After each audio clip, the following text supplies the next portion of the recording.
I'm late, everybody. I was with the player and I didn't want to cut that short, but just start by saying I'm proud of the way that our guys finished the season, winning five in a straight.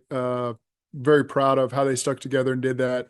But that being said, we had higher expectations and standards for what we achieved this year, and that'll certainly drive us moving forward to meet those expectations and those standards that we have for ourselves.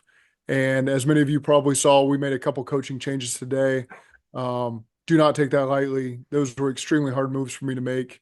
Those are all men that I have a ton of respect for, been through really high, exciting times with, and do not take those decisions lightly. And appreciate all that those guys brought to the table because they're like brothers to me. They worked hard every single day, and those were not easy decisions to make. And we'll work to make those hires as soon as possible when that time is appropriate.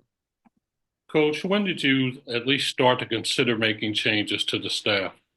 When the season ended. Okay, thank you. Zach, and this was just your decision? Yes. Why did you feel change was needed? Um, just as I evaluate everything within the organization, I just felt like we needed to make a change there, and it's as simple as that. And we'll start that process immediately of evaluating where we need to go and who we want to bring in to help take us to the next level.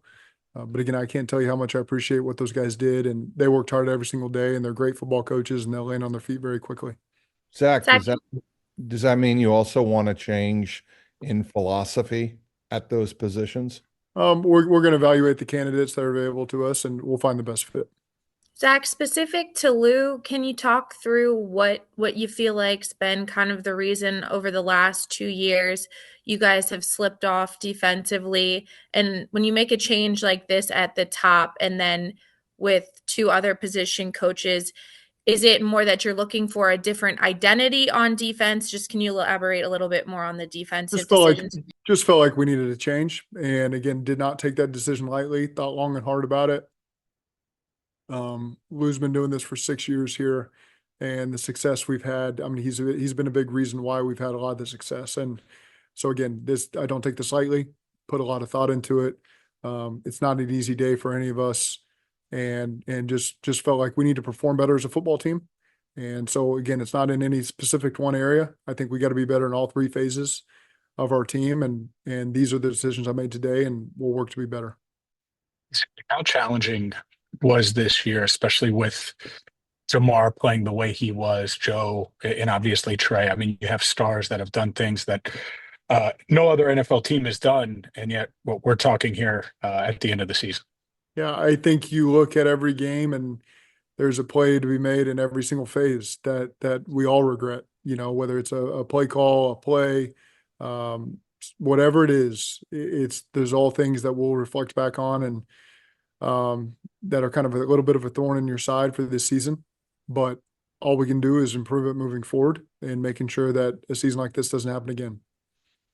Defensively, how concerning is it, or how big of a factor is it that you've had, the Miles Murphys, the Dax Hills? You've invested a lot of draft capital in high-end draft picks and just the development of those guys. How big of a factor is that in this decision? That's something we'll evaluate the entirety of the offseason, making sure we're better in all areas. And so, again, we'll look to bring in people that we feel like can get the most out of everybody. Coach, there are a lot of joys in this job, and a lot of uncomfortable situations in this job. Talk about just the difficulty of this one because of the relationship you have with those coaches. Really hard. I've been through a lot with all these guys, and they work their tails off. They're part of really great moments for us. This is the hard side of the profession, and I just appreciate what those guys brought to the table and how they represented this organization, how they represented me as a head coach, how they treated their players. I appreciate all of that. Thank you. Zach, specific to Frank, you've talked about how you felt like the offensive line has played well this year a number of times. Given how much you guys want to throw the ball, what are some of the prerequisites you're going to be looking for when you start your search for a new offensive line coach? Yeah, we'll form a list and go through it in depth of who we think fits us best, and we'll work really hard to find the best guy to get the most out of what we're doing. Coach, will you be looking for will you be looking for a run game coordinator as well in the offensive line position, or might that be parceled out, or? We'll just find the best fit for how it fits with our staff. Zach, you said that these decisions were yours to make. What's that process like? Do you go to ownership in the front office and say you think it's time for a change, or how's that conversation? Absolutely. We talk, as you all know, we talk on a weekly basis, sometimes more than that. And again, I know the expectation was to hear what I wanted to do after the season, and these are changes I thought we needed to make. Coach, how much does the current roster makeup and Go ahead, Marshall. Can you start over? Yep, no problem. How much does the current roster makeup and contracts coming up on both sides of the ball went into the decision with the staff? I was just trying to do what's best for the team. And so again, it's you balance the personnel, you balance the coaching. Everything goes into these decisions, and there's not one thing that drives a decision. Zach, when you look at the offensive line specifically and kind of the decision to move on from Frank, what was lacking maybe in what you needed from the offensive line, given the way that you guys like to play the ball and the philosophy that you have and how the game should be played? I just felt like it was time for a change, and so again, we're going to work hard to find the best candidate for that spot.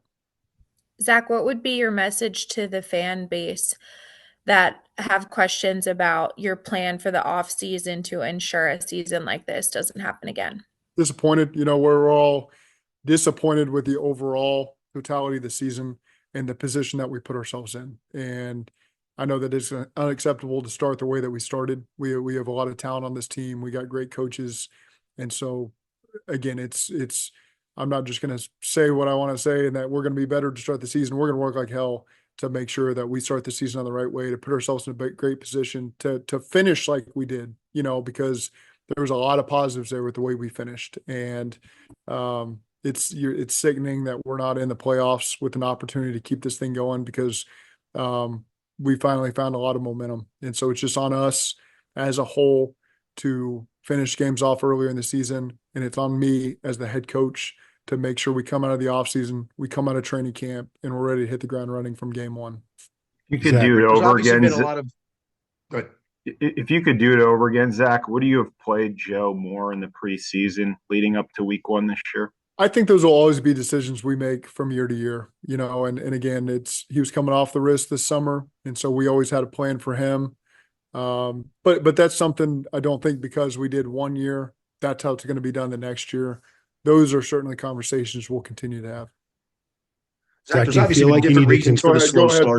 Go ahead, Paul, and then I'll come to you, Richard. You got it. Yeah. Zach, do you feel like you need to consider changes to the off-season program? Is that something that you guys have considered to being something that can be a little different, or training camp, or is there some way where that can be connected to the early season struggles? Those are certainly things that I have to evaluate, and that's something I really do more so over the next 2 months, and not necessarily today as the season ends. Today is about reflecting on changes we got to make immediately. But then you spend time over the next 2 months as we're going through personnel, really evaluating, okay, what do I want to do over the course of April, May, June, and into training camp. And so there will be a lot of time to evaluate all that. Go ahead, Richard. Well, I asked the question, so you're good. Thanks, Zach. Okay. What level of urgency are you hoping that you and the front office and ownership attack the offseason with in hopes to get back to being contending for a Super Bowl next year? What level of urgency? Mm-hmm. Urgent.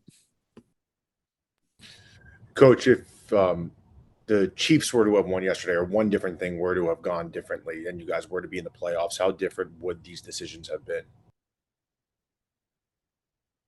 As soon as the season ended officially, that's when I needed to solidify what I wanted to do. So it's hard to talk about a hypothetical. Where we're at right now, and so those decisions were made. Zach, what was the conversations like with Joe in terms of how he felt like the season went? I mean, what's that debrief like when y'all kind of wrap up the season and he's kind of feeling? I haven't talked to Joe yet. As you guys know, there's weather issues. That's why we're on Zoom right now. So there's a couple players that were able to make it in that I've talked to. It's not a rushed process. It's not something that needs to be done this morning. It can be done over the course of this week. Joe's usually around the entire offseason, so I will absolutely talk to Joe, but just because of weather. We didn't get an opportunity to do that. I called him this morning just briefly to update on a couple of things, but he and I will go through this season in depth at a later date. And kind of to follow up on that, when you look at how much he's kind of been vocal about how, his role in what the franchise might look like and how he wants things to be built, how do you kind of take that into consideration? How does that get folded into the decision-making process? I know that's always been, valued as he's been here, but as he becomes more vocal, maybe how does that play into the process on how this thing shapes moving forward? He and I have always been very open with one another, in private, in our conversations. He's well aware that our front office is aware that ownership, Duke, everybody's always available too. And so that'll be sort of the process as we go through this offseason program. Zach, there's always accountability with the coaches. That's what kind of today is about.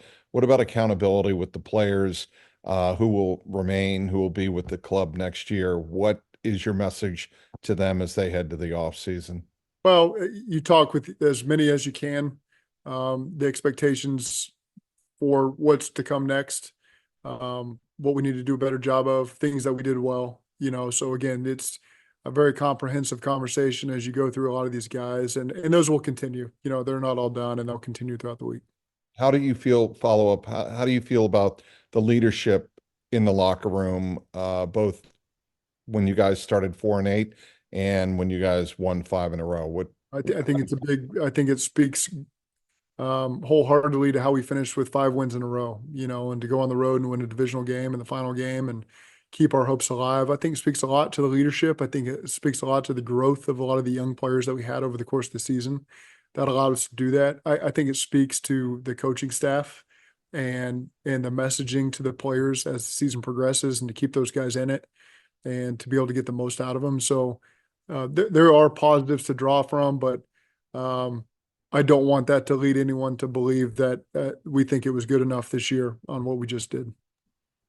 Zach, how important is it for this offense? And you guys were so productive on offense this year, but to almost level up the run game. We saw it at the end of the season, but just be more consistent or be able to rely on it. How big of a factor is that? I think the way that some of these games played out, it doesn't always allow you to do the things that you want to do. I will say, from about the halfway point of the season, every game was do or die for us, where we felt like we needed to win. And so you lean towards putting the ball in Joe's hands when you're in those situations. And there's certainly a play style, I think, that's puts the lineman in a better position, puts Joe in a better position than to just draw back and throw it every single play like we tended to do. And so what we got to do a better job of controlling games from the jump, getting up 13-3, getting up 17-3. And that allows you to expand your run game and lean on the run game. And so that's going to take a lot of work, and it's got to take everybody involved, but we need to do a better job of controlling games in the first half that allows us to dictate what the tempo of the game is going to be. From a scheme standpoint, from the passing game and the run game, do you think there was a good marriage there, or is that something you're hoping to strengthen with this move? I think that we're always willing to evolve everything, the level of our passing game, the level of our running game. I'm proud of the way that we put the ball in the end zone. And so oftentimes I don't care what it looks like. I don't care how we get there as long as we get in. But with that being said, I think we'll continue to improve in both areas. Coach, when you look at the character of this team, one thing that won't be questioned is that character coming down the stretch with their backs against the wall. What gave you the most joy about how they responded to the adversity in the manner that they did? You just know what they're about. You see them every single day. I see them on the practice field. I think that's the biggest thing for me, was just the tone of how we practice. Those guys were willing to do whatever it took, whether we were going to go full speed, whether we were going to go jog through. I never heard the complaints, hey, we're going to be outside in 20-degree weather today. Guys embrace that. And so when you see that attitude amongst the guys as you're hitting December and your record's not what you expected it to be, that tells me a lot about the character that we had in the locker room. Thank you. Coach, how much will you lobby the front office to get T re-signed and get Jamar extended sooner rather than later, so that doesn't maybe become a distraction? I think lobby is not the right word. We are lockstep in how we communicate every week of the season, every week of the offseason. And so those are conversations we'll have. We got a lot of great players, and T is one of them, certainly. and I'm very hopeful that that'll work out to where we're able to get him back.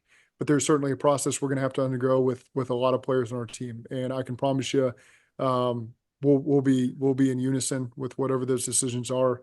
And that's a process we'll start now, through the month of January and February, and talking through every player on our roster and how it all fits. Coach, you've had some success with this defense. You've drafted for it. Do you want to keep remnants of it, some of it, or does a new D coordinator going to come in and rip it up, or how do you envision a marriage of what you've gone with, of new and old, or? Yeah, that's the process you go through now, and it's not, I know everybody wants answers on exactly what it's going to look like, and I can't provide that today. I certainly have a vision for what I want it to look like, and we'll go through the process of finding the right candidates and evaluating them, and then finding the right fit. And then from there, how do these players fit with what we're doing? And that'll be in conjunction with Duke and his staff. And so, again, there's a long process you'll go through, and just fresh off the season, we'll close this chapter and be ready to move on to the next one.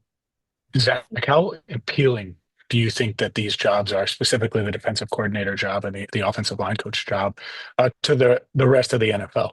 I think it's got to be as appealing as it could possibly be. We've got some of the best players in the world, and it's a great organization to work for. It's a tremendous city to work in. It's the best fan base in all the world. And so I could keep listing the positives, but those are some of the main ones. Zac, how do you feel like your own performance was this year? How do you assess the job that you did?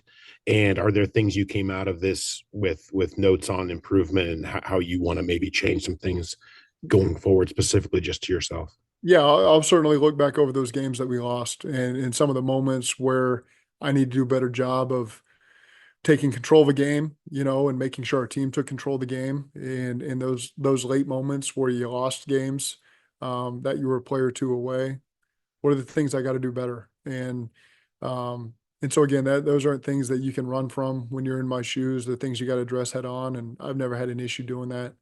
And so those are things I got to look at. Zac, as you go through the search coming up with the defensive coordinator job, being an offensive-minded head coach, how important when in this search is having someone who has NFL defensive coordinator experience in your search, as opposed to giving someone their first shot? Yeah, I'm not gonna write anybody off because of their experience level. I think that you got to evaluate everybody that's out there. Certainly, we have a team that I think is ready to win and do great things, and so experience is a good thing. But I'm not going to say that rules anybody out. Zac, you have two key position coaches in Chuck Burks and Jordan Kovacs. Are they two coaches that you plan to keep on staff, or is that going to be up to the defensive coordinator? We'll go through that process, as we get a new coordinator. Zac, how will you look at young players? Who's talking over Mike, and then I'll hit Mike next. Somebody was saying, how are you looking at players? Yeah. Charlie. Yeah, sorry, Zac. How do you look at young players, Zac, who come in? You have Joe, you have Jamar. There's an expectation, I'm sure, when you get a call from the Bengals on draft night that, okay, we're going to be able to contend. We're going to be able to win right away. Will you look at anything with onboarding young guys and knowing now the lessons of this season, especially for those young guys? Yeah, I think integrating the guys into our culture and understanding the character of our team as quickly as possible will certainly be something that we emphasize over the course of the offseason. And I'm always looking at ways to improve that. I think that's something that we can improve this year, is making sure those first year players hit the ground running and understand who the guys are that are key points of our locker room, what they've achieved, what it takes to achieve what they've achieved. And so as much as they can hear from those guys, I'll make sure that they do it. Go ahead, Mike. Zac, on the injury front, are you aware of any players who might need procedures going into the off season? At this point, do you have any update on players offensively, defensively? Yeah, no update. I think those are things that we're working through today. And again, weather permitting, that's shifted some guys to tomorrow as well. Zac, when you talk about guys who might potentially be in that coordinator spot, what are some traits that you've valued over the years, and coordinators that you've liked, guys that you've coached with, traits that you feel like make for a good defensive coordinator, especially for the style of ball that you like to play? They get the most out of the players, certainly. And I think you got to understand our division that we play in. You're going to play 6 a year. That's going to dictate really where you end up at the end of the season. And so I think that is this division's different. It's I think when people come and they play all 4 teams in this division, they feel that immediately. And so you certainly need a coordinator that has an understanding of that, which there's plenty of the guys in the league that have been around the block that have done that, and I'll go through the process of finding the right one. Zac, what will that process be like? I'm sure you already have a list, or you're putting together a list. Will you hope to contact some candidates this week? Do you talk with ownership about it? What will that be like? Talk with ownership about it. That's the starting point, and then we'll start to reach out how it's appropriate and what the guidelines tell us to do. Zac, is the expectation, I know you talked about T earlier, but is the expectation for the organization that you guys will be able to get a long-term deal done for Ja'Marr Chase this offseason? That's certainly our hope.